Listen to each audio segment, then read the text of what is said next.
perhaps years now at this stage. Eden Hazard has joined Real Madrid. Look at Tyson Fury. Tyson Fury is, I think, ranked number 2 or number 1 now in the world. And he doesn't look anything like Joshua. So I could fucking get me 10 million here. Now, if you want to be on the podcast, if you want to talk about something, if you want a special episode, obviously, like Kelly said, message me, message Aaron. Yeah, this is my big moment now. So we're good, yeah? Yeah, we're good. Hello guys, how are you getting on? And welcome back to the Shite... Fuck it! I fucked it! This is why Kelly does the intros. Anyway lads, welcome back to the ShiteTalk podcast with myself and Mr. Aaron Kelly. And yeah, today we're going to be talking about... We actually have quite a few things to talk about. Quite a lot. Yeah, we had a little discussion about this, and... there's a lot of shit that's gone down recently. There is a lot of shit that's gone down. So I feel there's no better place to start than the Champions League final, I suppose. Champions League, you get straight into it. Yes, so boys, the Champions League final has been and gone. Liverpool versus Tottenham, and of course Liverpool coming out the champions of Europe. Personally, I think it's a bit deserved. Yeah. To be honest, I think we can both agree that the final itself was shit. Yeah, it won't. It definitely won't be remembered anytime soon. No. But I think the best place to start is the handball. Yeah, I think I said it in a verdict recently. I think it was, to be honest. I think it's. I suppose a lot of people think it was harsh and that it ruined the start of the game. But I suppose, but like, you can't keep your arm that far out. I know he's like pointing at someone, but because like if you think about it, sticking your arm like that, that's basically the space. It's almost like an extra man. If you think of, I know it's a bit dramatic, boys, but yeah, well, you know what I mean. It's occupying the space which the ball it's could stopping be going the ball into. Yeah, like letter of the law, it is handball. There's no way of like denying that. And I don't think Tottenham can complain. I think I'm sure they will. The Tottenham. I'm sure they will. But I think was it Kimpembe or who the fuck was it for PSG? No, it wasn't. Who the fuck was it? I can't remember who it was. Was it another handball? Was it? It's another handball. It was in Manchester United versus PSG. Yeah. And very similar situation. Might have been Kimpembe actually. I just can't remember from the life of me. Yeah. That's how shit United are. But yeah, no, it was a similar situation. Handout. There was a lot of controversy about it. There was VAR, I think, and stuff like that all brought into it. And I think it was made very clear from that game on that, it wasn't going to be taken. There's going to be a bit more harsher opinions on the arm and the natural position of the arm in regards to the play. Yeah, the only thing this will do, I think, it could. I think we could see a lot of next season players. They see an arm out in the box. Start dinking. They're just dinking onto their arm like. Yeah, that could ruin a few things, but I think I suppose when you start changing or I suppose not change, but adding different concepts or rules into the game, there's always going to be players that will adapt to that. Yeah, and there's always going to be people who try stuff, and it wasn't the most convincing penalty from Salah though. No, it really wasn't. I was there kind of saved it, to be honest. I actually didn't see the penalty, boys, because I was taking a shite at the time. Priority. So I literally, so the Champions League finally kicked off, and I was like, right, shit, I'm going to take a quick shite, because it's like, there's no way anything will happen in the first 30 seconds, because it's Liverpool and Tottenham. Yeah. I get a roar while I'm sitting on the fucking toilet from outside the door. My dad comes, he doesn't come in the door, he's banging on the fucking door, just shouting like, oh, Liverpool scored a penalty, and I'm just there. Ass wiping. It's just all depressed. Disaster. So I didn't actually see the penalty other than the highlights. Yeah. But it wasn't very. But in terms of the game itself, it wasn't the most convincing at all of a game. No. For a Champions League final, considering the quality of the season that it was in the Champions League in particular, just had a very anticlimactic feel to it, didn't it? Yeah, I suppose, looking at it from Tottenham's point of view, I would have said that they would have had a lot of confidence going into the game. I know what Liverpool bet them both times in the Premier League. I would have still said, if I was a Tottenham supporter, I would have had a lot of confidence. It's a one-off game, You might as well go for. I mean, this team you're playing pretty much inside out. It's not like you're playing a team that you'd never usually play. Yeah. Because obviously Tottenham have never got this far in the Champions League before. I don't think, have they? No, they don't. No. So I think I need to have a little bit of a chat about Harry Kane. I did mention him. I was in the video, in the verdict, but I don't think I went into him as much as I should have. That man's a disgrace. Yeah. I'm sorry. I think there's a lot of like fingers that need to be pointed at Harry. Harry Kane is out for months leading up to this, and is obviously not going to be fully fit. No. Like, there's no way he was ever going to be fully fit going into this game. Then you have Lucas Moura, who single-handedly dragged Spurs into the final with a hat-trick. Yeah, and you see, just even that, like, a hat-trick in that the second warrants leg a start in the final of a by itself. semi-final to get your team through. You couldn't write a better, claim to get into a starting team for a Champions League final. You think about any other team that does that, like, realistically. Yeah. You're going to get a second game in a row, like, started. Like, with Harry Kane, I feel like, I don't want to make, assumptions here. Oh, no, we will never make assumptions. But I'm going to say he bullied Poch into playing him. Oh, 100%. I could definitely see there being some strong words exchanged prior to the game. Yeah. I think... Can you imagine being Poch? Imagine being Lucas Moura and being told... I would have fucked off, mate. Sorry, mate. You're not. Big boy Harry's come in. Yeah, like, I think it was the same with England the other night. We will get into England in a bit. Don't worry. Yeah, I think it was the same with England the other night. He came on at half-time for Rashford. Yeah. So someone said Rashford got injured or something like that. Debatable. Yeah. Debatable, I'd say. Injured. Yeah. I think Harry Kane thinks, oh, look at me, I'm a fucking MBE or an OBE, whatever he fucking got. I think it's I don't know. We don't want to make speculations here, boys. But like Aaron says, when you have all this kind of stuff, your ego is going to inflate massively. Oh, big time. And as you said there, I think, to be fair to Harry, he has been a big player. Massive, yeah. When you're injured, and you're for this season in particular, to consciously say to yourself, Harry Kane deserves to be starting in that Champions League final ahead of Lucas Moura after not playing football for how many months. I think it's bad. Football's a team game, and like he's not. This isn't the first time he's proved to be like more of an individualist. Like we've seen the goal he scored. It was a fucking Ericsson. Oh yeah, like, last season or the season before against Stoke. Like, he swore on his daughter's life he touched that. Oh no! You had a million camera angles, right, to see clearly that it wasn't. It didn't touch him. I did not know he swore on his daughter's life. He swore on his daughter's life that he touched that ball. Oh, mate. And all because he valued the fucking race for the golden boot more than, being an actual team player. That says so fucking much. Yeah. And it's no surprise to me that he's done what he did. That's one of your biggest players. Yeah. And he's literally... He's basically mugged everyone off and said, I'm going for the fucking golden boot. The singular award, not the team award. Just the one main... He's an absolute arsehole. But look, Liverpool absolutely deserved it, I think. If Spurs were to win it, it wouldn't have been a fair reflection on the whole season. No, to be fair, Spurs' second half... Second half probably better side, yeah. I think still, Son's chance, where he came through, was probably the best chance they had. Yeah. And I did think that it was building towards a Tottenham equaliser, but if not for one holy man... What a guy. Can we just all admit now, Divock Origi deserves just Ballon d'Or. Yes. Big time. Who Van Dijk is in the... Fuck Van Dijk, man. Yeah. Who fucking... Fuck no. Give it to Divock. Divock Origi, boys. He's an absolute... What a finish. That's the thing. His goals he scored have actually been fucking decent. He's probably the biggest redemption story I have ever seen. Maybe not ever, but it's definitely up there. Up there, at least this season anyway. Yeah, up there. It's fucking jeez. I think he had 3 shots in the whole Champions League campaign, and he's converted all three. All 3, and 2 of them were against Barcelona in the semi. I mean, what more can you say? Like, he's just dragged himself back into Klopp's plans. What am I saying? Divock Origi needs to be an icon next season in FIFA. He deserves it. If he's not an icon, 92 rated icon next year, FIFA, you've let yourselves down. If his normal rating doesn't go up by about 10, then, what more can he do? His finishing needs to be the best in the game. Yeah. There's no denying it now. Yeah.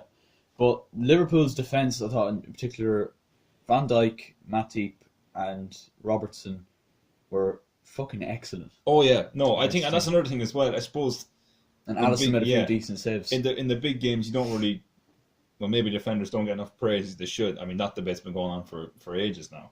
But unbelievable, like, you know, some tackles there, like, was it Van Dijk who sprinted back or something like that? Son, yeah. Like, that's heroic defending, like, you know. It's what you want to see.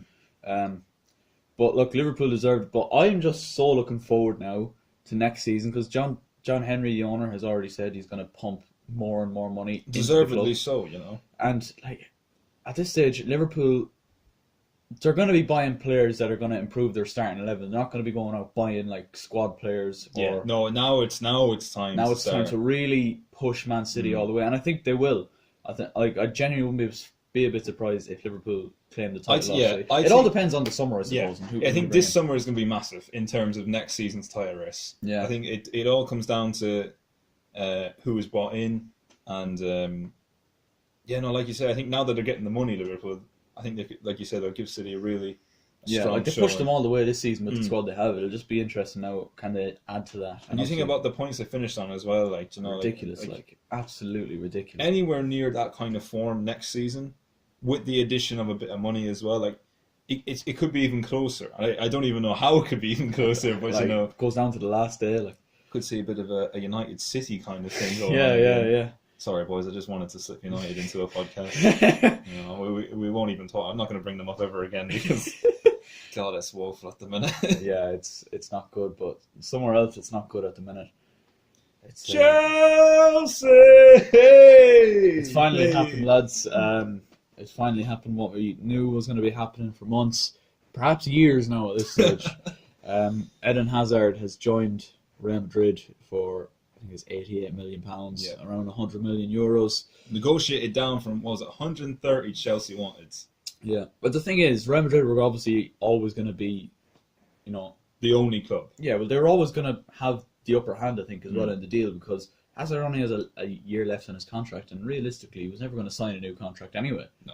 So it's either lose him now for 88 million or lose him for fucking nothing next year. Yeah, and I mean, look at it, like you say, Ronnie was coming this season. There was even a clip of this group of people who Hazard drove up beside them. They asked him, did he want you to stay, and he shook his head at them. Yeah. And I think everyone kind of knew this season that it was going to be. Happen, yeah. I'm just worried for Chelsea now because. So what is Chelsea's plan now? They've got obviously the 88 million from Hazard. They have a transfer ban. Oh, sorry, fuck! Oh, shit! So we can't actually. We have Christian Pulisic coming in, who we bought in January. I forgot about that. We signed Pulisic in January. He's coming in the summer. We can't sign anyone else. Though. They've brought it to a higher board of directories or whatever to appeal the ban, but we can't bring anyone in until like 2 transfer windows. I think we've the whole season, this summer transfer window and January, where we can't actually buy anyone.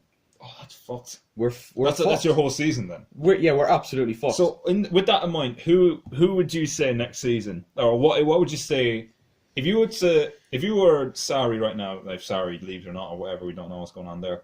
If you were Sarri, how would you line up that front three now?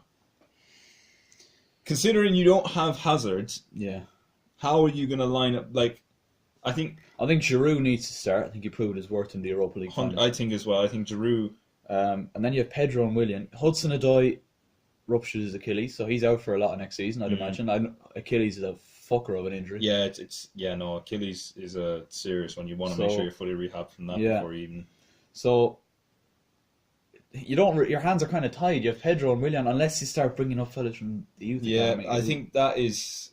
I don't know. Like you have Batshuayi coming back from loan. You have a lot of loan players coming back, so it's a big group of them, isn't there? Yeah, about fucking 50 of them. I mean, so you know what I mean? They've all just been farmed out. They've all been fucking hibernating in Holland for the last fucking 2 years. We're just reeling them back in. Yeah. But I don't know, man. Like, we're fucked. Well, Pedro and Willian are both in their 30s at this stage, like. And I suppose. And Giroud. Oh fuck. What's Higuain at now? Higuain's also. I actually don't want Higuain back next season. Do you not? He can fuck off, to be honest. Do you not? Fat bastard.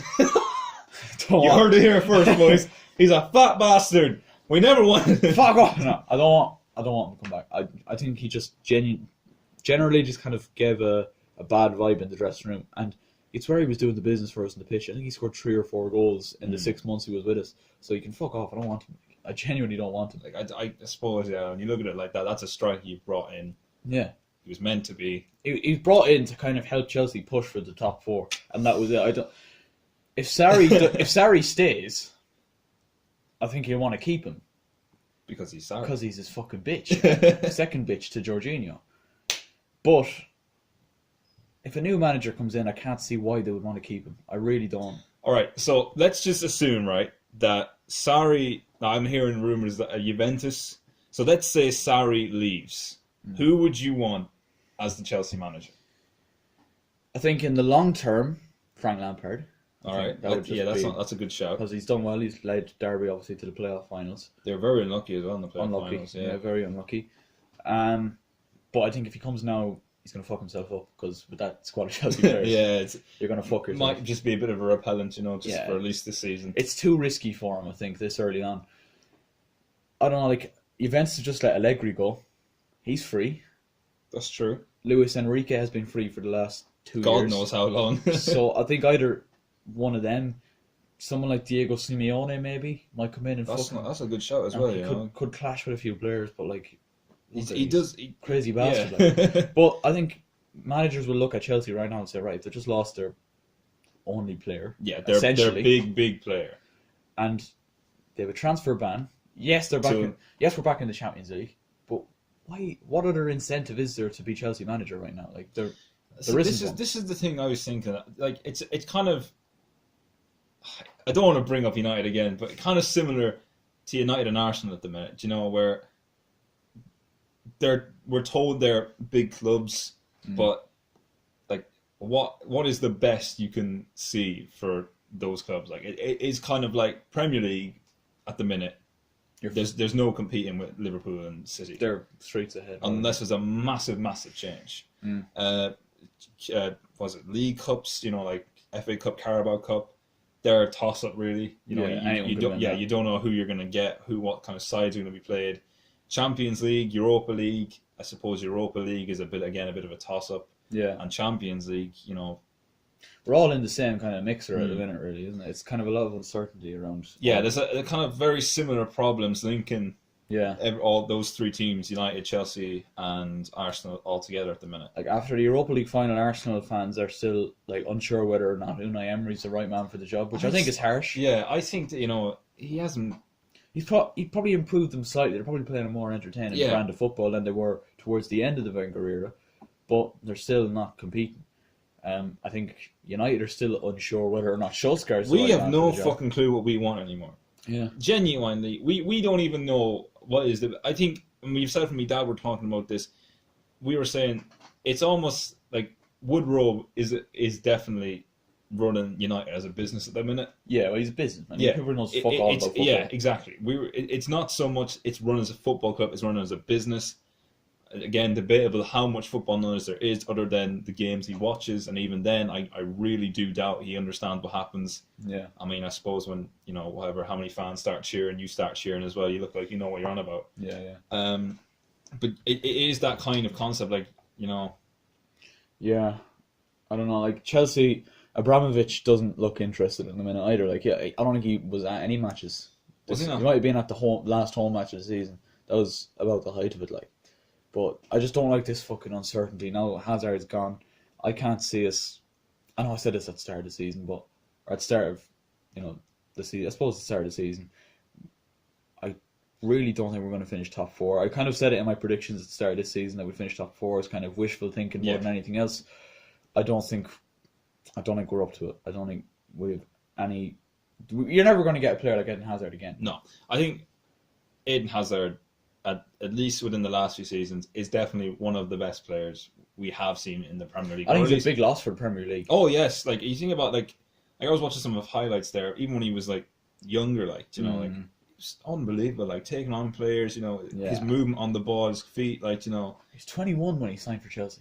Like, was he now? 28. Like, fuck me, 7. That's 7 good years he's given. Like, fucking Jesus. He's had an incredible career. Like he's brought us out of so many just shit times when we were like really in need of inspiration. He was always there, able to step up, and even in his fucking darkest hour, in his worst season, 2015-16, he still scored the goal to make Leicester win the league and stop Tottenham. So Chelsea are just heroes. Yeah. Just for that alone, like. It's just sad. I genuinely, when I seen the thing, it was confirmed last night. Do you ever get that feeling when a player is? I'm sure you got the same feeling when someone like Ronaldo or Rooney left or someone like that. It genuinely feels like a family member has died. 100%. I actually do remember Ronaldo left. I was heading to school, and obviously, I didn't have, I suppose I had a shite enough phone. I wasn't really connected Probably as much 9 or 10. Yeah, I wasn't really connected as much as I did. But going into primary school, one of my mates, who's a big Liverpool fan, he was obviously listening to United stuff. I got absolutely rinsed for Ronaldo leaving, because it was like,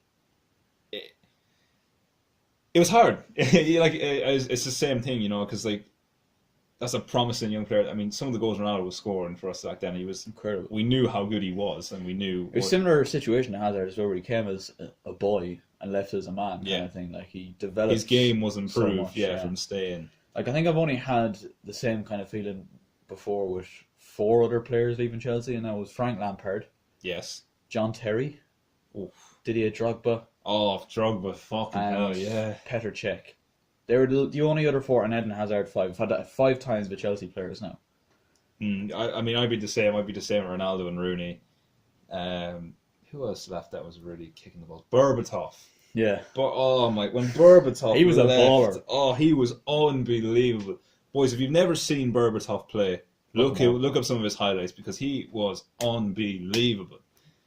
Him and then Van der Sar. Yeah. That one, they were my probably players that really got hurt. Yeah. But I think everyone has it. But I think now that Hazard is leaving Chelsea, it is like, it's not like, even just Chelsea. I think if you love like football, you realise now, and the Premier League as well, you realise how special he is now. Yeah. If you didn't somehow already know, you do now, because he's gone. Yeah. Right, he'll certainly be a big miss, but I think we'll move on before I start fucking crying. So. We had tissues on standby, but Right, so I did say that I wasn't going to talk about the Nations League, because I said in the Champions League video, who cares about the Nations League? It's only a load of bollocks. But we care now. Oh, we care. We definitely care now, boys. So the Nations League final will be between Holland and Portugal tomorrow. Portugal won 3-1. An absolute masterclass once again from the big man himself, Cristiano Ronaldo. 3 amazing goals. There were not even the goals, but did you see? There's a clip going on. I'm sure you've seen it. Where he brings it to the corner there. Yeah, and it's like watching old Ronaldo. Yeah, doing little step overs and nutmeg, and he's gone. Like, it was just his third goal for his hat trick kind of reminded me of old style Ronaldo as well, where he's like played in, does a little fucking shimmy or a little. Whatever you call it, I can't think of the fucking word. Step over, cuts inside, bends it into far the corner. Yeah, just typical Ronaldo. I was like, that. What a fucking player! Like, that is nice to see, that kind of old Ronaldo just enjoying like his football. Like, he's absolutely flying it, and 34 years of age. Like, I mean, when is he going to slack off? You'd have to wonder. When's it going to happen? At 34 years of age, most players are gone to the beach. Like, you know what I mean? Like, they've cashed in, boys. They're finished at this stage, but. Ronaldo, on the other hand, he just doesn't know when to stop. Like, he genuinely doesn't. Absolutely unstoppable. Like, and it's incredible how much he's adapted his game as he's got older. He's recognising he's getting older, and he's not going to be able to run as much. He's not going to be as quick as he used to be. I haven't said that, he's still fucking quick. Yeah. But, he's not as quick as he used to be. He's not going to be able to get up and down the fucking wings like he used to be. So he's adapted his game to play as a central striker, and he's just his general movement off defenders has improved massively. Yeah, no, you can definitely see this. Except for the second goal where Bernardo Silva pulls it back, he just nips in front of the defender. Yeah. It's like a normal centre forward, like, you know what I mean? He was just unstoppable. But yeah, they'll play Holland, who bet England. It's coming home. It's coming. Football's coming home. It's got wankers. Oh, incredible! Holland beat England by 3-1. Actually, guys. Oh no, what's going on here? Whoa! Shit! Oh dear! Oh dear! You're on Declan Rice, are you? Oh dear! Okay, I'm finished now. Right? Yeah, 3-1. Holland won. England took the lead thanks to Marcus Rashford's penalty. a mistake by Matthijs de Ligt. But then an incredible comeback from Holland, seeing them win the game by 3-1. It was a header from de Ligt, which, fucking bullet header. recovered. Well. And John Stones, absolute pussy boy. Like, just... John Stones, best defender at one point. 50 million. Yeah, back in the day, best defender in the Premier League. And then you had an own goal from Walker. Again, Mistake by Stones. classic.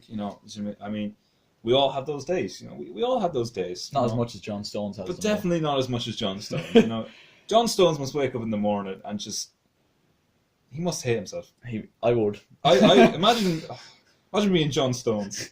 Waking up in the morning, like, Looking in the mirror and seeing your John Stones is just... you'd probably want to die. Like, you'd probably want to die. not- I'm sure he doesn't. I'm sure he. I'm sure he's a lovely man, but... He's shit. And then 3-1, thanks to, I don't even know who it was, Quincy Proms. Quincy Promise, or something like that. Mistake And by then Ross Barkley. Baller! Our replacement for Hazard, lads. And let's just the pass back. A simple, you learn it from the start. If you recycle the ball, bring it back to the keeper. If you're going to do it, Put a bit of power on it. for the love of God. Like, he came flying in or something, like, wasn't he? He was on Yeah. the edge or something like that. Yeah, I don't know yeah. if he came flying in, but he had a bit of pace in him. It's still not just the power. Like, it was... Can we appreciate, though, the finish from Pronsi? Like, it wasn't an easy finish. You had It to wasn't get the up in best air. pass from the Yeah, ball no, back it really wasn't. But, yeah, 3-1 how it finished. But I think, I wouldn't even say arguably, the most beautiful moment of the game was when Jesse Lingard scored.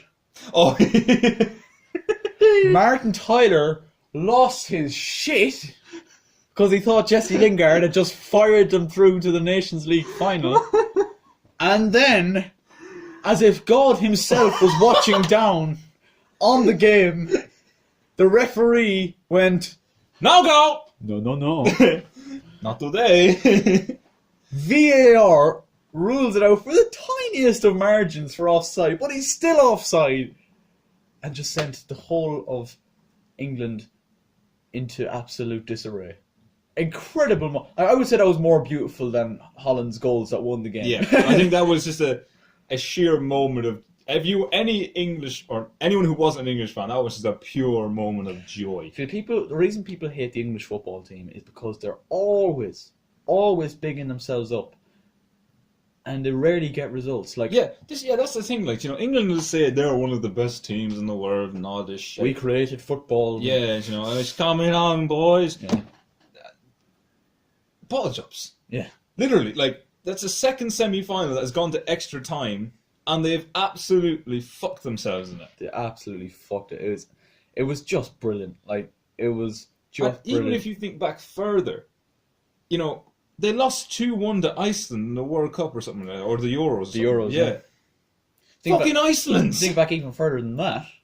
Golden era, you got Frank Lampard, Paul Scholes and Steven Gerrard in your midfield. Didn't qualify for Euro 2008. Oh, yes. Didn't even qualify. We've done our research, boys. We're going all the way back. Like, what the fuck? And imagine having that group of players, just even that group of players, and still not being able to qualify. I won't lie, right? I actually, up until the latter stages of the World Cup last year, I actually quite liked watching England. Because they were playing, another playing Tunisia and fucking Panama. Right? Teams that wouldn't be great. No. But they were still good to watch, and I actually enjoyed playing watch. And they weren't bigging themselves up like they were other years, because after Euro 2016, you simply couldn't fucking big them up. You had to take a reality check after that. That was a massive fucking L they took there. Massive L. I actually enjoyed watching them, and then they started talking. And then they started fucking yapping. And then the whole expectation of the world, it's coming home, and they fucked it. I think that against in Croatia itself just has to be a highlight. The fact that the whole it's coming home. Yeah. They've lost 2 semi-finals in a row now. Fuck all's coming home. Exactly. Fucking depression, that's what's coming home. Like, oh wow. It's actually hilarious. Like, it's not as if they have a fucking bad squad. No, I was going to say, it's a fairly good squad, like, it's not, It's not back to the days of, like, Beckham and Gerrard. But it's promising. Yeah, it's certainly promising.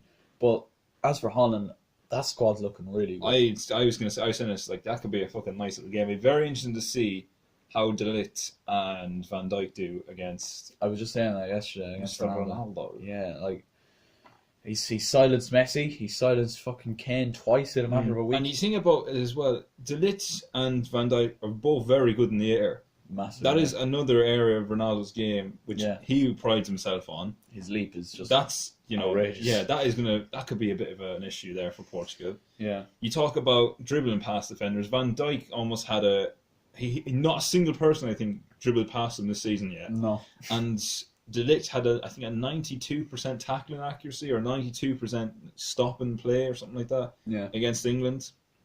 I mean, it is almost set up to be like a what's that acronym? It's like the sea versus a rock or something, or a bowl or something like that. Two immovable objects, Something has to give. Yeah, so what he's going to give, Yeah.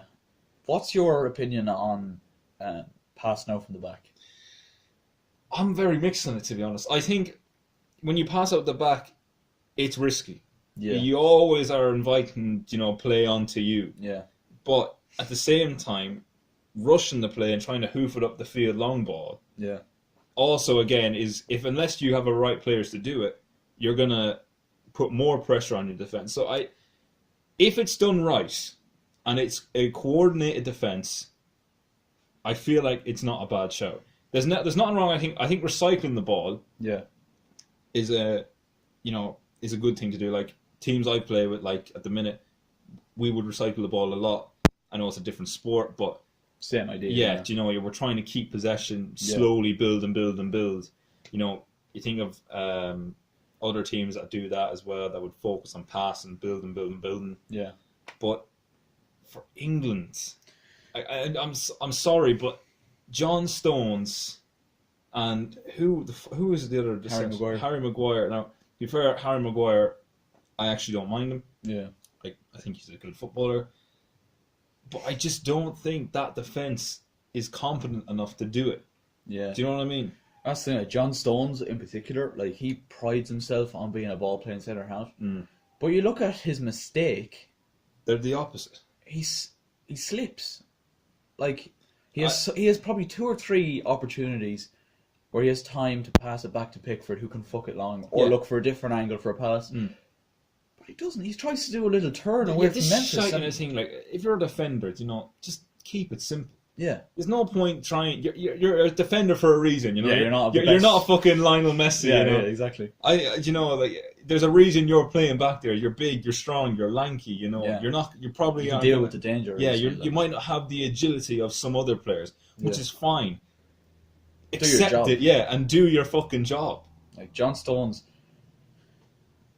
Like so many people these days, it's so common for teams wanting to play out from the back. In a common team, ball playing centre half is pretty important, but he needs to be able to do his number one priority, and that's defend. Yeah, it's just get rid of the ball, just clear. And as for that Ross Barkley one, I don't. We can't even defend. Where do you even say can't defend him? Like you can't.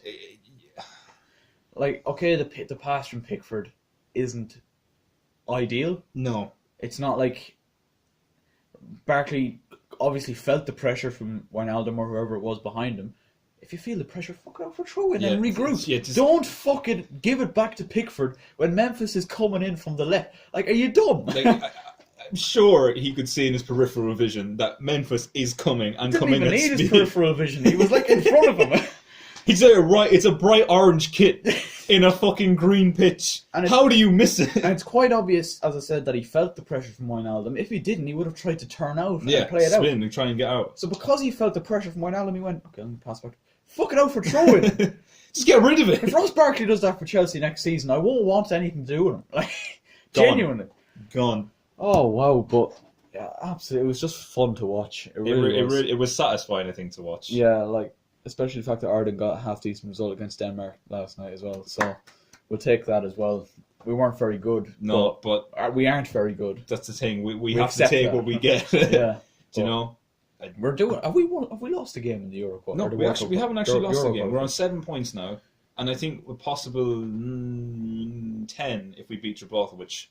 We have to. It's at home. Touch wood. We will fucking beat Gibraltar. If you don't beat Gibraltar, lads... What is the point? You may as well stop. But we're actually going quite well. I think everyone it was so fucking satisfying to just take 2 points off Denmark, who have fucking caused us so much pain. Especially away from home as well. Like at the Aviva would be one thing, but like away from home, it made it so much better. Because I was hearing that the Denmark players, I don't know if they were chatting shit or something like that, or they weren't hyping us up to be anything major, even though we're on top of the fucking group.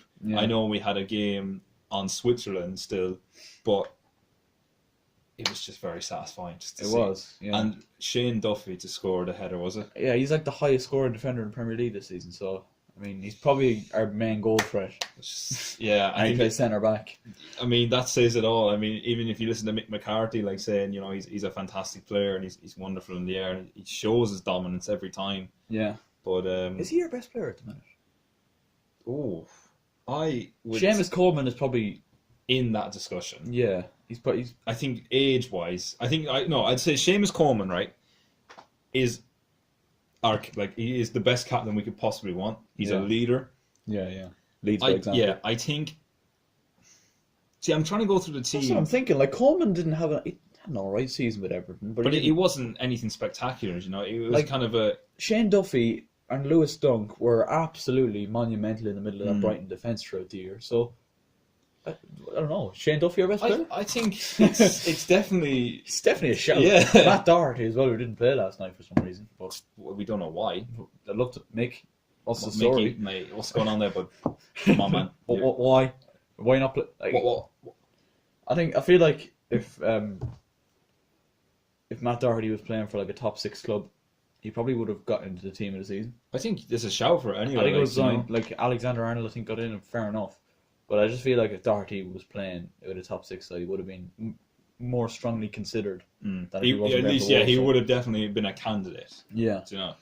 But it's been a good weekend for football. It has been a very good weekend for football. I think it's it was as you say, it's satisfying. It was definitely one of the more enjoyable. Now I know there's a lot of people who. If neutrals watch that game for whatever fucking reason you were doing watching Ireland versus Denmark. Why would you do that? But do something else with your time. So many better things you could be doing. Yeah. But people might have thought the game was boring. To be Irish and to be supporting that was just after England fucked it as well. That was a good weekend. Good start to the week. Right, someone who wasn't a good weekend or good week at all for him, Anthony Joshua. Here we go, boys. So. What was your thoughts? Okay, so if you don't know what we're talking about, by the way, for some reason, if you've been living under a fucking rock, Anthony Joshua had his heavyweight fight against his 3 titles, the IBF, IBFO or something like that. I don't know the names of the belts, but basically his 3 belts out of 4. He basically was fighting this guy Ruiz, who was a last minute step in for Big Baby Miller, who wasn't allowed to fight as he failed a medical test or something like that. Yeah. I don't know fucking why that idiot tried to do that. A professional heavyweight level, we're going to try and fucking dope. But I think there was a lot of, he's a last minute step in, Joshua is the world heavyweight champion. This guy isn't the world heavyweight champion. It should be an easy fight for Joshua. A lot of people overlook the fact that Ruiz has fought for the world heavyweight title before. He fought Joshua Parker in 2016 or 2015 and took him all the way to a decision. Yeah. Now I know Joshua Parker might not be top 5 at the minute, but still at his time he was the heavyweight champ. So I think you've got to give Ruiz some kind of credit. Yeah. But nobody gave him a chance in this fight. No, it was very one-sided. It was going to be an easy Joshua win. To be fair to Joshua, he's very respectful, as he always is. He seems very calm, relaxed. He's given respect to him. He still said he was going to try and finish it early. Didn't age well. No, really didn't. Really, really didn't. So Ruiz knocked Joshua 4 times and eventually knocked him out in the 7th round. 7th round, yeah. After it was stopped by the referee. Absolute, mental. And I think I've watched the highlights a good few times because Anthony Joshua is the reason I watch boxing. It was the reason I remember watching him fight Dylan White. Yeah. That was a while ago now. That's ages ago. Yeah. But I remember watching it. It was such an entertainer. It was a really good fight. And I've watched this fight again and again and again, the highlights and everything like that.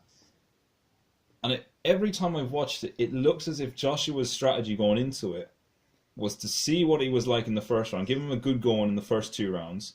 If it didn't work, if you didn't get him down, because there's 12 rounds of boxing now. It's 12 rounds of, I think, 3 minutes or 2.5, I don't know what it is, I'm sorry.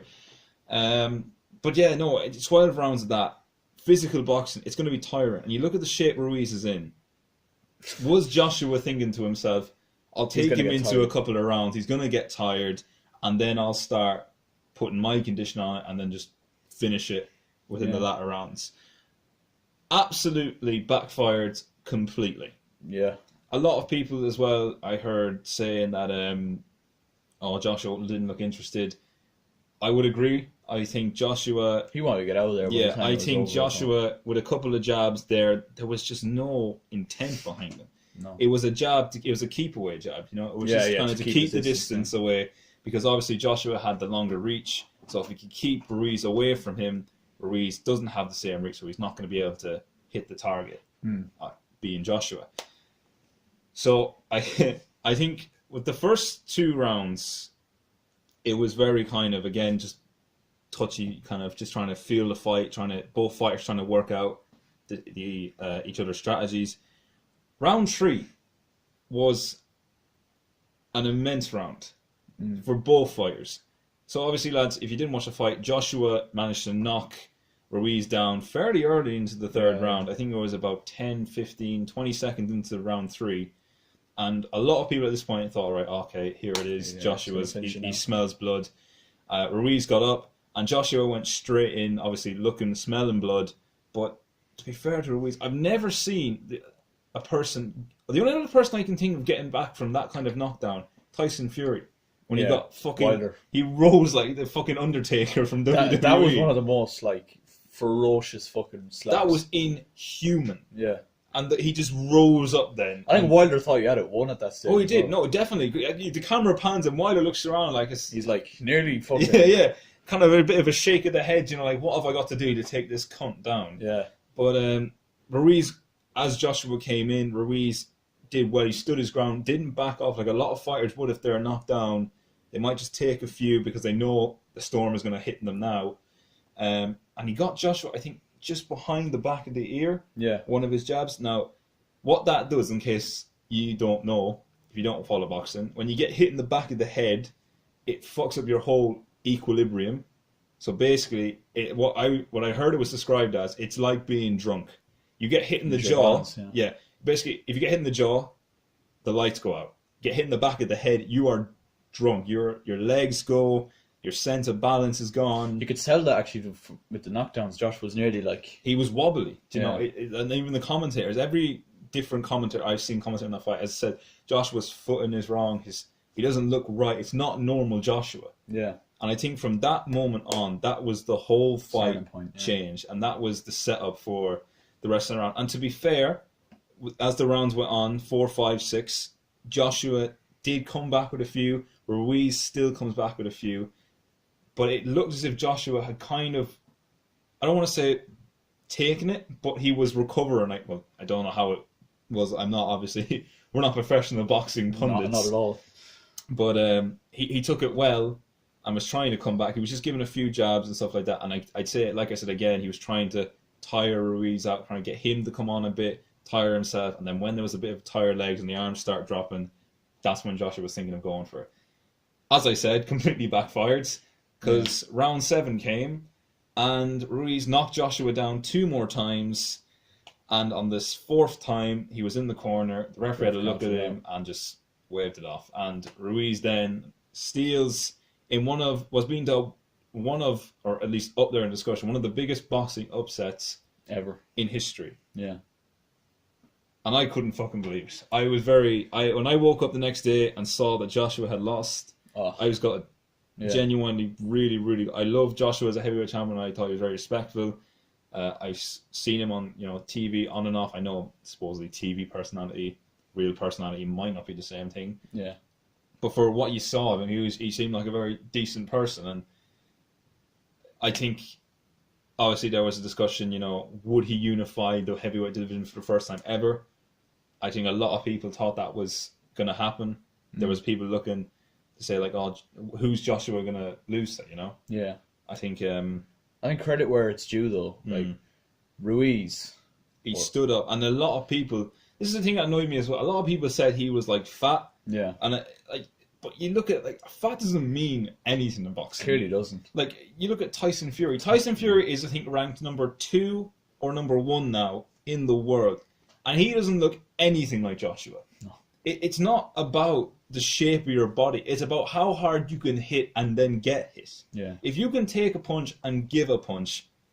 Conditioning is obviously important, but... Obviously, yeah, you have to last the rounds, but if you can... Ruiz was still able to last to round 7, though. Like, he still was going, like, you know. And like, as you say yourself, many people, when they're fighting Joshua, when the going gets tough, hands will go up and try and absorb a little bit, and then just wait. Ruiz was fucking in.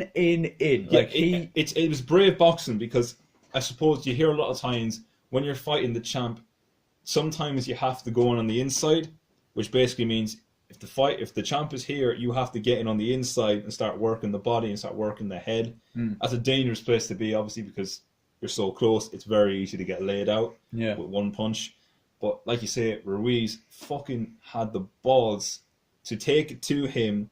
He wasn't letting any of the media, any of the shite saying he's an underdog or anything like that. He came with a job to do, and fair fucks to him, he fucking did it in style. Yeah. 4 knockdowns. Like, who does that to Anthony Joshua? Like, that's the thing. That's Anthony Joshua. That's the world heavyweight champ. Yeah. You've done that too. That doesn't happen. Like, it genuinely doesn't happen. And I had to laugh at Eddie Hearn the day before, he was maybe at the weigh-in or whatever. He was giving out about Deontay Wilder, because obviously he's going back fighting Ortiz for the second time, saying, "Oh, it's embarrassing. You know, he's clearly just afraid to fight AJ," and that just goes and happens to AJ. A bit of a curse of cons here. But that's the other thing I thought impacted this fight as well. There was so much talk about the fight after this fight. Yeah, it was like, it was just a given that JJ was going to win. Like, you know? And it was going to be like, okay, AJ is going to win this fight. Dylan White has to be the next fight. He has to go for the unification. Yeah, there was, and I don't know if that played an effect on it, but when there's so much, like, it's disrespectful in a way. Now, obviously, AJ wasn't talking too much about it, but when promoters and all this shit is talking about the next fight after this fight, it's disrespectful to Ruiz. Yeah. He stepped in. It's a world heavyweight bout, regardless of what it is or if he's a stand-in. It's still one of the biggest fights you can. It's the pinnacle of boxing. You know, you're fighting in a world heavyweight division for 3 belts. You have to focus on this fight. Forget Dylan White. Dylan White did his job against Chisora, yeah, and I can't remember, some fucker that begins with B. He knocked him down in like the first round or something like that. Yeah, he did his job. He made his statement. Joshua had to focus on this fight. The promoters, anyone linked with Joshua, had to focus on this fight, make his statement, and then worry about it afterwards. That didn't happen. There was so much shit in between, and I just feel like disrespectful to Ruiz, and that might have just played a little bit on AJ's mind. You know, just all this next fight shite going on, possibly what laid into his mind. So the other thing I want to talk about as well, which really did piss me off, is, and I'm going to get something up here to back up my point. A lot of people on Twitter basically were saying, like, oh, this proves that AJ was a fix. You know, AJ's fights were fixed. It was all Eddie Hearn. You know, he stepped into a bout he was meant to win. You know, he was a fluky fighter, which I think is so fucking disrespectful to AJ, because AJ has represented Britain in the Olympics. He has, where is the statistic here I found? He was at the men's amateur boxing. He won gold in the super heavyweight in 2012. He won silver in Baku in the super heavyweight in the World Championships, and in the Great British Championships 2010, he also won gold at the super heavyweight. He has had 23 professional fights, 22 wins, and he has won those 20. Out of those 23 fights, he has won 21 of those fights by KO, TK or KO. You need to put some respect on his name. The work he has put into it to get himself to this level. Yes, there's always going to be, I suppose, with Eddie Hearn, there's a lot of controversy. There's always stories regarding that cunt. But I think, take away all that stuff, how hard you have to work. He was 1 belt away from unifying doing something that's never been done before, which is unifying the heavyweight division. You know, I genuinely can't believe how some people were looking at it. People are very quick to turn. Yeah, exactly. You know, people saying like, "Oh, he isn't this, he isn't that." Like AJ has already announced he wants a rematch. Yeah. Do you know? It's not like AJ's lost and he's gonna fucking go into a meltdown now, and that's it. AJ's gone forever. He was a fluke. Yeah. Like, the problem he does have now, he does have that pressure on him where you have to win this next fight. Like, there's no ifs or buts. You need to beat or Ruiz the next time. Like, yeah, if that is definitely his next fight. It's got to be. Well, it has to be actually because he's fighting him in November or October or something like that. Like you say, has to win that fight. If Joshua doesn't win that fight, I have to say there's definitely then question marks. There's maybe not even question mark. I don't think questions, but not questions about his whole career and how good a fighter he is. I think questions about like, was the first one a bit of a fluke and was it all media that was affecting him? You know, this one now, it's no last minute. He's got plenty of time to train. Ruiz has plenty of time to train. You know, so I would say, like you say, next one is the pinnacle. It is the big one. Joshua's got to, I'd say, and knowing Joshua, I feel Joshua will definitely be looking for a KO on this one. He'll want to definitively prove himself.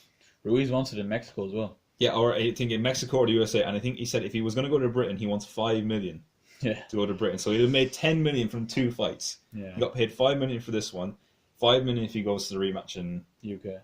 So, yeah, I mean, it's just mad. It really is. Like, it'll be interesting now to see if he does manage to, you know, avenge the rematch or whatever. But I think now we can't talk about the next fight now for this next one. Like, we need to give Ruiz the respect he deserves. Like, he went in and beat Anthony Joshua. It's something that no one's ever done before. So you got to put respect on his name at the same time. Like, and looking at him, he doesn't look much. No, like he doesn't look much at all. I think and like I said, obviously the point about, you know, it's not always about looks, but I think if you look, like you say, you can see why people thought, you know, I suppose Tyson Fury, that's the only person you compare that to, and you could argue that Tyson Fury obviously number 2 in the world at the minute, but still, like, you'd think with the way... Yeah, like, height is a big thing in boxing as well. Like, not even, like, physicality and reach, muscle tone. Yeah. Like, AJ is a good bit taller. He's a big lad. He's a good bit taller than Ruiz.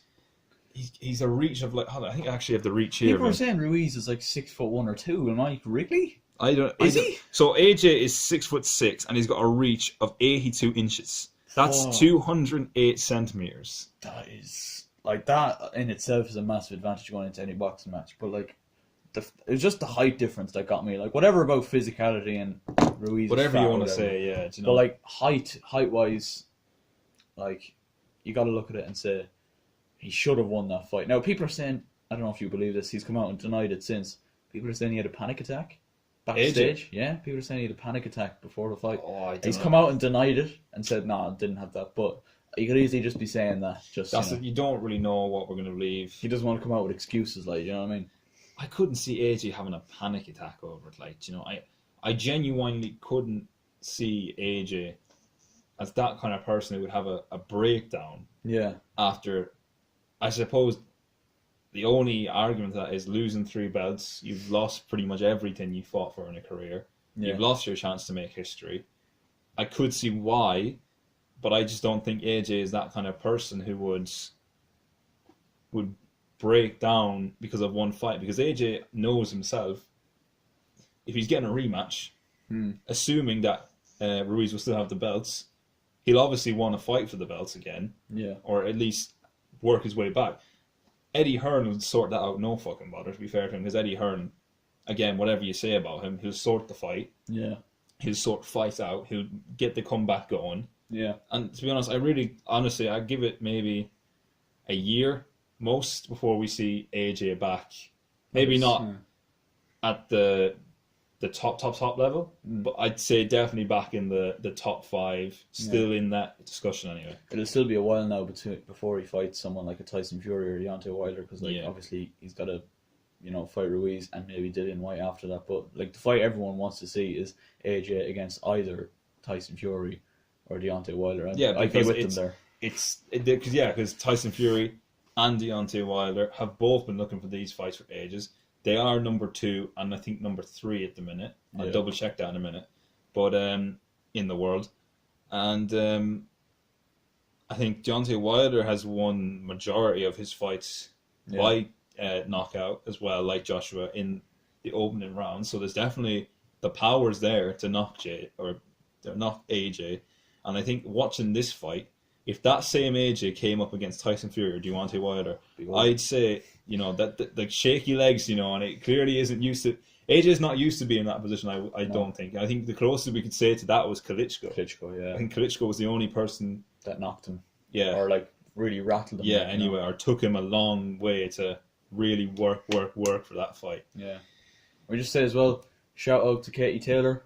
Another fucking Obviously, win. how can we forget? Fucking animal. Whatever you say, there's a lot of controversy about it, but just fuck off. Accept that I think Katie there was Taylor. There was 4 judges and 3 of them or 2 of them said that it was a win for the other one. But who cares? She's going to get a rematch anyway, so it doesn't really matter. But I think she has to admit, she's done it. She's unified the women's division now, hasn't she? Yeah. Pretty sure, yeah. So that's history in itself. Yeah. No, the first Irish boxer ever, I think, to unify that division. Again, not sure about that. If that's wrong, email me and we'll have a lengthy debate about that. But fucking animal. She's 100%. doing the country. She's doing it people like her, like Conor McGregor in his prime, are make you proud to be fucking Irish. You know what I mean? The work and the effort they go to just to they're have a bit of they're pride. carrying the sport in the country. Obviously McGregor has fallen off a bit after lost to Khabib and all that, but and all the controversy he's been outside of fighting. But we do love McGregor. We do love McGregor, and we would welcome him on the podcast at any time. McGregor, if you're watching this, if you want to sit in the shed with a couple of jerseys and a broken seat, then you're more than welcome. I'm sure we can get a proper seat for him. Yeah, we'll make an effort, obviously, but we can fix seat. Yeah, but no, it will be in a shed. Yeah, just to let you know that we will be in a shed. We're Irish. Where we. But fucking Katie Taylor absolutely flying it as well. So just had to give her the respect. Yeah, I think on the just one final point on the Ruiz thing, I think he's done it. He's a credit to Fat Man Everywhere. He is. Lads of the world or ladies of the world, if you're fat, doesn't matter. You can do anything. You can win the fucking world heavyweight. So fuck the gym plans. Yeah. Fuck the diet. Grab your Doritos. Just grab a couple of pixie sticks of sugar. Get the spoon. Start down on the sugar because the new health diet is Andy Ruiz. Anthony Ruiz. Not Anthony Ruiz. Ruiz Jr.'s diet of whatever the fuck he eats. Yeah. God forbid we should ever inquire. So, boys and girls, it wouldn't be a podcast if we didn't look at a bit of internet drama. And the only place we could ever look for a bit of internet drama is the Olatunji family. KSI and Deji at it again. I thought we were done with this. It's literally the reincarnation of the "oh shit, here we go again" meme. Yeah, literally. I thought this was all fucking done Christmas in January, it was meant to be done, and now it's just been brought back. Deji has seen Tati Westbrook's video. That's exactly what I was going to say. I thought, there's no fucking way. It is too convenient that 40. It's a 40-minute video as well. Yeah. There's no way that Deji didn't see the Tati drama and how well that did for her. Yeah, literally, and how bad it did for James Charles. Yes. And he don't think to himself, I could fucking get me 10 million here. Yeah. All this it's just too inconvenient. And then he comes out with another video. My brother's gone too far or some shit. Hang on, I'll go on YouTube now and look at his fucking channel. Fucking shit channel. It's... I presume you have the same opinion on it as I do. Yeah, it's bollocks. It's all bollocks. I have said this every single time I have watched Deji over Christmas as well. Deji claims my brother is manipulative of his audience. So is Deji. Deji is so manipulative of his audience. Oh, big anyway, time. I think you have the... Yeah, I have his social blade up here now. Hasn't hit 9 mil yet. I think that's thanks to KSI's response, to be honest with you. But is he back down to 7 points? Oh, he's back losing subscribers since JJ's video. But up until then, does he 37,000 on 27,000 on the Monday? Yeah, fucking Jesus. He uploaded. I don't know what date he uploaded his. I'm pretty sure it was the that Monday, wasn't it? I have a look now and see what. I look at Deji's video when he uploaded that. So now moving on. Fuck off. Moving Fuck on. off, Deji, you cunt. Let's see. Bye was uploaded a week. Shut up. We don't care, mate. Shut the. He has that on his. That's his That's pin his channel video. trailer. Oh my god! His Bye video, which you know, It was Tatty's was Bye's sister. Yeah, it's so. I can't get over it. It's so obviously like. Oh. So it was a week ago. He gained 43k, 58k, 45k, 21k, 33k, 10k, 2k, 2k, and from Sunday onwards, I presume that's when JJ uploaded his video. Yeah, JJ uploaded on the Tuesday or the Monday. Yeah, he started losing subscribers at a rapid rate. Significantly on those 2 He's probably days. thinking to himself, how am I going to do this? How am I going to hit 10 mil? Start making good content. Yeah, mate. Listen, it's not bloody difficult. Like, you know, just listen to your fans, make content that obviously the fans like, and you'll do fine. Like, it's not like he's a completely new YouTuber and it's like, oh, why am I losing subs? You know, why aren't I gaining subs? Because your content's shit. You get fucking women in the thumbnail. Deji's, if we look at Deji's videos, I don't think we could go through at least 3 videos, excluding this drama, where there isn't a woman in the thumbnail or he hasn't got a girl with him. Yeah. Do you know what I mean? Yeah. Like, KSI even said it, you know, he's done videos with a multitude of women. Yeah. Women will gladly go on Deji's channel just, you know, to get... paid. Yeah, exactly. Get the clout, get paid. That might be a bit cynical, but it's fucking true. It is true. Do you know? Like, some of the points Deji brought up in his fucking shit video. I didn't watch it, I just watched JJ's video. Yeah, literally. And you look at it, it's so manipulated. And I know, I suppose you could say, well, Deji's obviously not going to leave. You know, he's obviously going to make it look bad on KSI. But look at, like, the stuff he's cut out from those videos. He's intent, like, Deji's saying, I'm not trying, it's not an attack. I'm not trying to make my brother look bad. He cut out clips, parts of laughing, you know, the abuse stuff, which is a very fucking serious claim. Yeah. If this wasn't a big, you know, YouTuber thing, or if it wasn't above certain entities and certain powers, you say that, make that claim, that's going to court. That's a serious reputation. Like, your reputation could be ruined.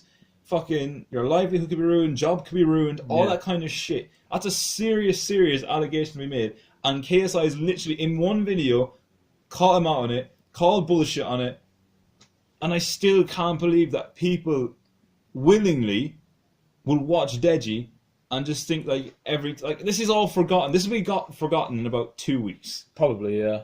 Same at Christmas. Christmas was like, oh, people are never going to forgive this. Deji's kicked him out the house. KSI's a wanker. Whatever side you're on, no one fucking remembers it. No. Until now, until it was brought up again. Yeah. Do you know, like... There's no need to keep fucking bringing it up, but like... It's the same kind of concept as well. Do you know, Deji saying like, oh, my brother takes a piss out of me too much. I don't know why, but when I watched it, it reminded me very much of the Jake Paul cyberbullying video on Cody Cole. Yeah. It was like, they're jokes. Yeah. You know, you have to be able... Like, I suppose... Me and you ripped the piss out of each other the whole time. Yeah. Do you know what I mean? It happens. It's banter. It's a bit of crackling. Like, do you know what I mean? Like, you can't... If you're fucking 10 years time, you know, we're gonna do this as well. We're gonna have a fucking bit of fake drama. Yeah. Gotta get the views up. But everyone will look back on this podcast now and be like, they fucking were planning this. It's like, hold on a minute, they planned this, cunts. Unsubscribe from everyone. But like, I don't think this is like planned. I don't think it's fake. But no. Like, I thought JJ's video was very good. I think he just completely debunked most things, and anything that he did see himself as, you know, being wrong about, he did, you know, own up to it. But like, one of Deji was going on about JJ sleeping with one of the girls that he did a video with. Mate, like, come on, like fuck. Okay, look, like, but I don't know, man. Like, that's the thing. Like, it's a bad thing. I don't know whether or not I believe that JJ knew that. Oh, they didn't know each that's other. the thing. Like, it's so hard because the beef is too personal. Yeah. Do you know what I mean? Like, this all out here, like, I suppose this is what I was thinking on the way over. Like, when Deji's video came out, people were very, very quick to jump on Deji's side. Yeah. Because KSI's side of the story wasn't there. He wasn't releasing anything, so people assumed. As you can see, when this came out, he assumed he was guilty. Yeah. But when the other side of the story comes out, people then jump onto that side. People are easily manipulated, aren't That's they? the thing, like, people will see a video and think, oh, it's got to be true.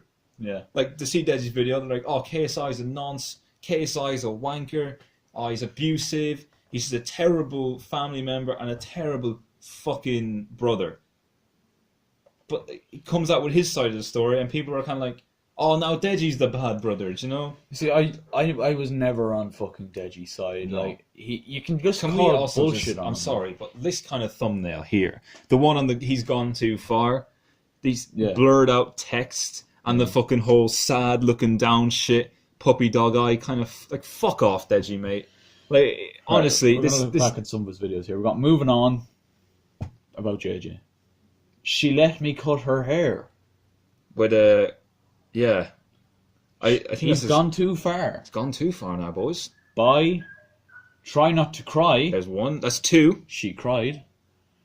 How well do they know me? 3. That's What this girl eats will shock you. 4. 99.9% of you will find this weird. Watch this without crying. And then the diss track. I'm sorry, right? What drives you to make a diss track on your own brother? Like, it just... And I can't believe I'm also saying this. He went onto Logan Paul's podcast as well. That was... I could like, not... the diss track's one thing, right? And he made some claims that were, proven not true in the diss track. But he's gone to Logan Paul. Logan Paul! Like, you couldn't write this kind of shit. This is like... And Deji doesn't even see how he's in the wrong some of the time. He doesn't. He actually doesn't see how he's in the wrong at all. I think he said in the video, like, oh, I guess I shouldn't have done this. Fuck off. Like, Deji knew what he was doing. Deji doesn't give a shit. No, he said he shouldn't have mentioned Randall's wife in a video. That's all he said that he shouldn't have done. He had no problem with doing the diss track. He had no problem with doing Logan's podcast. And even now, he's looking back and saying... Yeah, this is the thing. He said, when I went on Logan's Paul podcast, I was asked questions that obviously I didn't answer to protect my brother. You went on the podcast. Yeah. That doesn't matter. You don't answer questions. Sorry. That's fine. You're still on the fucking podcast. This guy fought your brother, took it all the way to this, and they're fighting to a fucking pulp. Take away any of the shite that all the fights are fixed and anything like that. He fought your brother. The two don't fucking like each other. There's clearly a hatred or a strong dislike there. Yeah. You've gone on that fucking podcast. You could see Logan as well. He was loving it. Like he knew because he fucking knew he had one on JJ. Yeah. Because before KSI had all this shit like, oh, suicide force. Oh, you fought your brother before. You've had beef with your brother before. You're not even real family. Yeah. I can't even begin to imagine what the press conference for the next fight is going to be like. Oh. It's going to be all this shit is just going to be... Logan now has fuel on JJ. And I'd say that probably is... because maybe JJ will take it. But JJ knows, I'd say, like, this is what's really going to fuck and annoy... Yeah.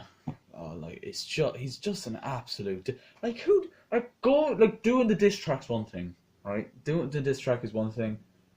Getting fucking... Jallo and Dax and Cripps. Dax. And Cripps. That was fucking terrible. We should never do Dax again. Never do that. Sorry. I might just put in Dax's sound effect. Yeah, yeah, but just to save us. like how low do you have to really stoop to think to yourself, I'm gonna properly backstab my own flesh and blood? Well, he clearly values numbers and he values his relationship with his own brother. So. All this shit of as well, like the family, mommy and daddy, Olatunji. Again, I don't know where to stand on that. Personally, I think the parents are in the wrong as well. Certainly the mother for giving out JJ's bank 100%. Like the mother going behind the back, sending the messages. It's all very all secret this kind of shit. Yeah, like that. Like we say, like Deji is the flesh and blood of JJ. JJ is the son of that fucking woman. Yeah. And she is willing to continue this beef on to help her son win. It's so fucking You're pitting your two sons against each other. Do you know what? Like, I don't know. You couldn't write this shit. You really couldn't. And again, like, lads, obviously, these are all just speculations that myself and Kelly are making. We're not looking to offend anyone. This beef is very personal, so it's obviously a bit hard for us to pick it apart, pull it apart, and get proper, real facts, unless we're told by KSI and Deji, and the likelihood of that is just probably zero. Yeah. But we're just trying to do the best we can. We're going off our personal opinions, and obviously our opinions aren't facts. So by all means, take this with a pinch of salt. But this all started from the Sidemen Family Fortunes when Randolph... And how long ago... Randolph jokingly called Deji's channel dead, which it is. Yeah. But... and he even said it in that video, after he said it, Deji's channel's not dead, Deji's channel's doing good. Yeah, Deji came back, talked and about his wife. And then over-fucking-reacted. Deji saw that, and he was like, I've got a video title now. Video for the day done. Bang out. But crossing the line. Yeah. And I think that is a word or a sentence that sums Deji up so fucking well. Crosses the fucking line way too much. From mentioning the wife of Randolph, the podcast, releasing bank details of the mother, diss track, suspected of manipulation of both parents according to JJ and Keemstar, apparently. Yeah. I will say this. He's definitely not the only one in this, and I'm not saying JJ's in the wrong, so I don't think maybe there was one or two things. I think everyone has their own little part to play, but Randolph shouldn't have made the original diss track. If that hadn't have been made, if he had not commented on it at all, but Randolph was the same as Deji. Randolph would have seen that as a way to grow his channel, to start some fucking beef. And it's as KSI said, it's not so much a game, but it is the business of it. You do look, if you're taking it serious and you want to grow, sometimes you do need a bit of drama, but most drama is cut, it's ended. This has gone on for so fucking long. JJ was dragged into it unneedingly as well. It was, and you have to remember from JJ, it's putting his best friend and his brother. Yeah. And I know a lot of people say, "Oh, you should always side with your brother," but until you're in that situation, you don't know how difficult it is. Again, we can only speculate on how difficult it is. Yeah, you don't know until you've properly been in it, But look, if you ever see our channels started in fake beef, subscribe. This is the reason why it helped grow. Because drama is the essence of YouTube, in a sense. Well, at least 2019 is the year for fucking 40+ minute. Oh god, yeah. I can't wait for the day that we literally have a phone call to each other and we're gonna have to release some kind of bullshit drama. That would be hilarious. What we should do, right, is we should record a football video, but be intentionally mean it for my channel. So I'll intro it, I'll really have a chance, but you post it to your channel. Yeah. And then that's how that'll start. So if you're watching the podcast, boys, you get an insight how this drama is going to start. So only the main the good subscribers are subscribed to the only the podcast. Premium subscribers. We've got a Patreon coming soon. Yeah. No. That reminds me, actually. I didn't actually mention this to you. Oh no. I wonder? I'm obviously not going to get any response from when we're talking to a fucking camera here. But do you think anyone we know would want to be on a podcast? If I put this out, if I said it out right, if you want to be on the podcast, message me or him. Let's publicly. This is an open invitation now. If you want to be on the podcast, if you want to talk about something, if you want a special episode, obviously, like Kelly said, message me, message Aaron. Feel free. I mean, God forbid, we need guests. Yeah, we it might look a bit cramped, but we got space. We got room. We got a second camera. Yeah, so we got a anything you want to call instead of a call line during the podcast. Can you imagine a live?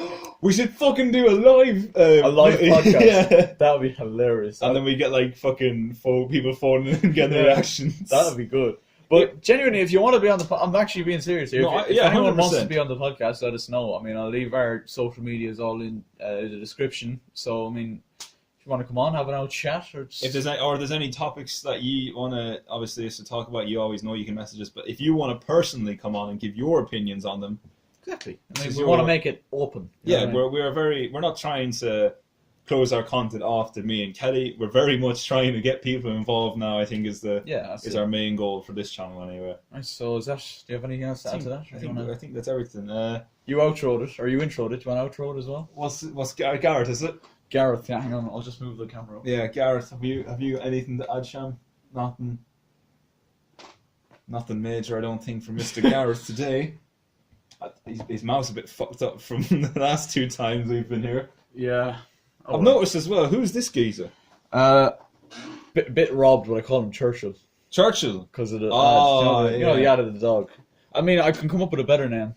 If you want to name our dog, boys. Yeah, you might not see him. If you...